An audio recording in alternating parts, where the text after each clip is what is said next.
Well, thank you. I'm sorry I had to wait to be the oldest governor to get this award.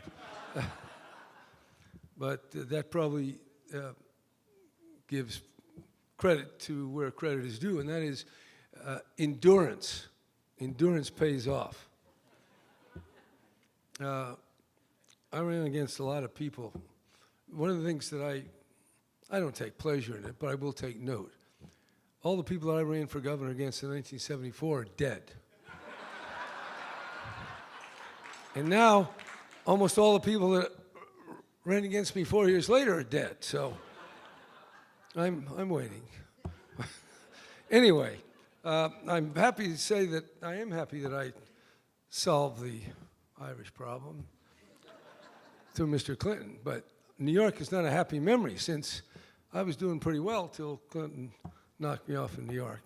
But, you know, that was then, and I'm still in office, and he isn't. So, yeah, there's no, as Barry Goldwater said, there is no substitute for victory. And, but the other point I want to say, because I'm the politician, not the spy, and not the businessman, but the key thing in politics is timing. My father always told me about that.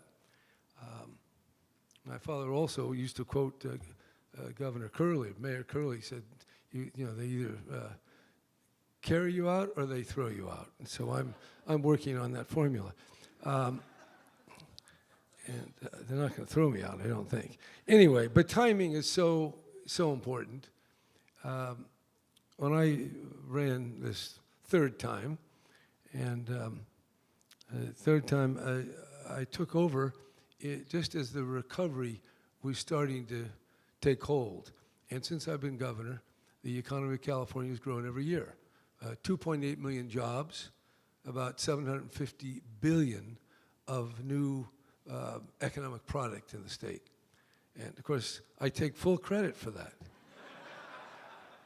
In fact, when I was governor the first time, there was no Facebook, there was no Google. In fact, there was no Apple when I first was elected Secretary of State, so I take credit for all of that, because they couldn't have done it if they didn't have a honest, secure, prosperous government. Now, that's not exactly true.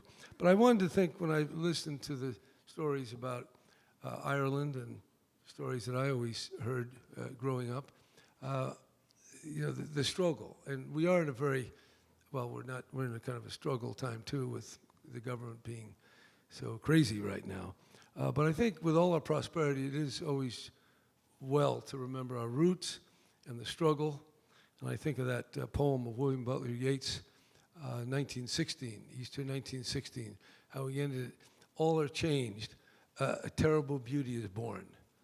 And this is not all you know, roses and champagne. There's a lot of thorns. In fact, one of the things I always like to quote when I can't think of anything else to say is ad astra per aspera, which is from Virgil, to the stars through the thorns. And I've had a few thorns, but I've had more stars, and I appreciate that. And I did have a very Irish upbringing. My father, by the way, was not called Pat, he was Edmund. Edmund Gerald, his great-grandfather was Edmund as well. But he wanted Pat because he was in San Francisco. They knew Patrick would be a good name, get the Irish vote, and it worked. It did. Actually, the way he got his name, Patrick, he gave a speech in high school about Liberty bonds.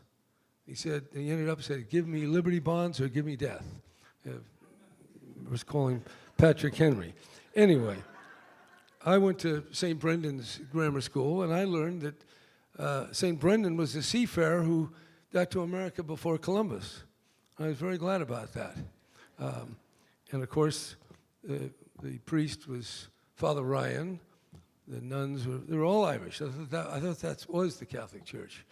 And in many ways, I'm very glad to have been in the pre-Vatican II Pius XII Catholic Church. Not that it didn't have to change, but I got the real deal.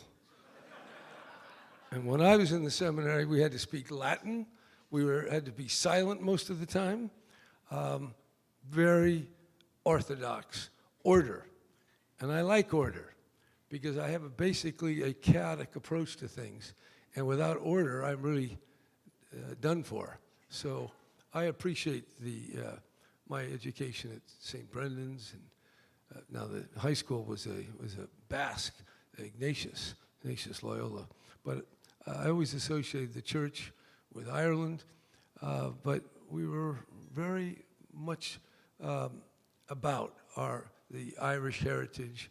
My great-grandfather, when he left Ireland, I think he was a blacksmith in Tipperary, the Kilshane house where we visited. In fact, Nora over here, Nora O'Sullivan Brown, with an E at the end, she's the one who got me here and got the honor, and I'm very glad to be a part of that and feel that connection.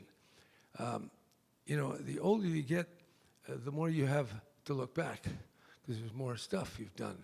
But that heritage, the memories, the exploits, the heroes, the saints, all those things formed my imagination. And as I've gone through this political world of chaos and treachery and competition and all the things you know about it, I've always kept that clarity, that sense of order. It was much clearer when I was at St. Brendan's as to what it is today. But that clarity is a base, it's an order, and we always associated that with our Irish upbringing. And my great-grandfather, when he got there, he was a gardener. And I guess because he didn't make a lot of money, but because he was a gardener, he got a very good stone monument down there at Holy Cross Cemetery. So he's there, and he has one of the bigger stones. Today, these things are incredibly expensive, but back then in 1907 it worked. And so he had his son, Edmund Joseph Brown, and then Edmund Joseph Brown had Edmund Gerald Brown, and I'm the Edmund Gerald Brown Jr. So there it is. And I haven't been in a Hall of Fame before. I'm finally glad to get here. So I don't know what I do with it. Is this a stepping stone or a tombstone? I'm not quite sure, but I like to think the trajectory is still up. Thank you very much.